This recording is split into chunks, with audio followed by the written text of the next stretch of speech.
Kedaulatan digital dan geopolitik 4.0. Nah, sebelum kalian lanjut nonton video ini, jangan lupa klik tombol like, subscribe, dan jangan lupa tombol lonceng untuk mengaktifkan notifikasinya ya. Dari perspektif geopolitik, hari ini kedaulatan digital menjadi aspek sangat vital disebabkan data dan digital dalam konteks tertentu. Ia lebih berharga dibanding minyak, emas, dan gas bumi. Meski hal itu tidak bersifat hitam putih atau tidak serta-merta. Artinya, jika perilaku geopolitik para adidaya tempo dulu selalu menyasar target minyak dan gas sebagai tujuan geoekonomi melalui perang militer konvensional atau kerap terjadi peperangan terbuka antar negara-negara akibat isu atau rebutan sumber-sumber minyak. Agaknya, di era revolusi industri 4.0, ruhnya geopolitik berubah menjadi pencaplokan data dan pengendalian digital melalui cyber warfare atau peperangan cyber. Kenapa? Betapa hampir semua aspek kehidupan seperti ideologi, politik, ekonomi, sosial budaya, pertahanan, dan keamanan atau pancagatra dan trigatra yang meliputi geografi, demografi, dan sumber daya alam atau SDA, selain semua hampir berbasis internet, juga bisa dikendalikan lewat IT. Jadi kedaulatan digital di era 4.0 adalah urgent lagi vital bagi sebuah negara. Cina misalnya, boleh dijadikan rujukan soal kedaulatan digital karena beberapa sosial media asing semacam Facebook, Instagram, WhatsApp, Twitter, dan lain-lain termasuk YouTube tidak boleh masuk alias diblokir. Sebaliknya, ia menyediakan Baidu sebagai gantinya Google ataupun Weibo sebagai pengganti Facebook dan Twitter untuk warganya.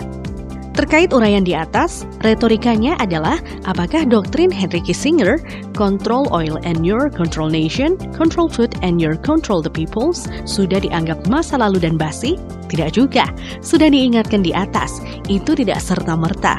Tidak hitam putih, akan tetapi di era kini potensi ancaman asing di sebuah negara selain occupation atau pendudukan, ruang digital melalui pencurian data kependudukan akibat lemahnya kedaulatan digital juga yang memprihatinkan ialah larinya dana rakyat keluar akibat banyaknya aplikasi dan sosial media produk asing beroperasi secara masif.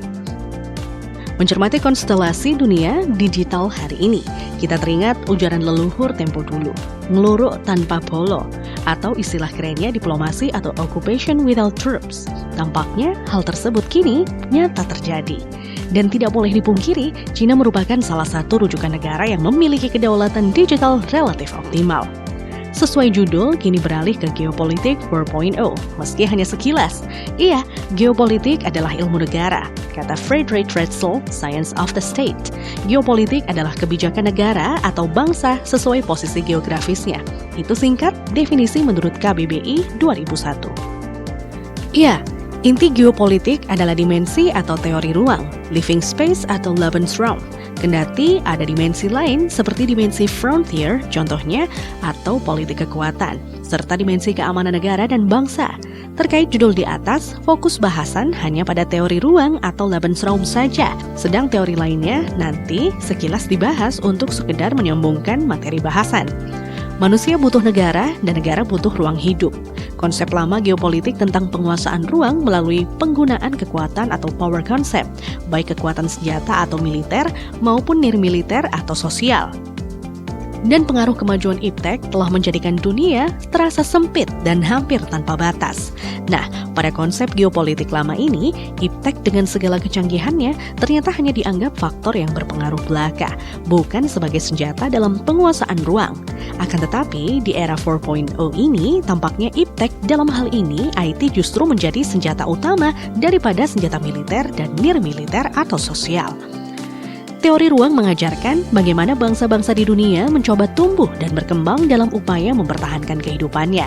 Ratzel merumuskan bahwa hanya bangsa unggul yang dapat bertahan hidup dan langgeng serta melegitimasi hukum ekspansi. Ia menjelaskan jika ruang diperluas akan ada yang diuntungkan dan dirugikan. Bila ruang tidak memiliki nilai strategi, akan dicampakkan. Bertambah atau berkurangnya ruang suatu negara karena berbagai sebab selalu dikaitkan dengan kehormatan dan kedaulatan negara. Dalam dimensi keamanan negara dan bangsa pun, ruang dapat diartikan secara real, fisik geografi contohnya.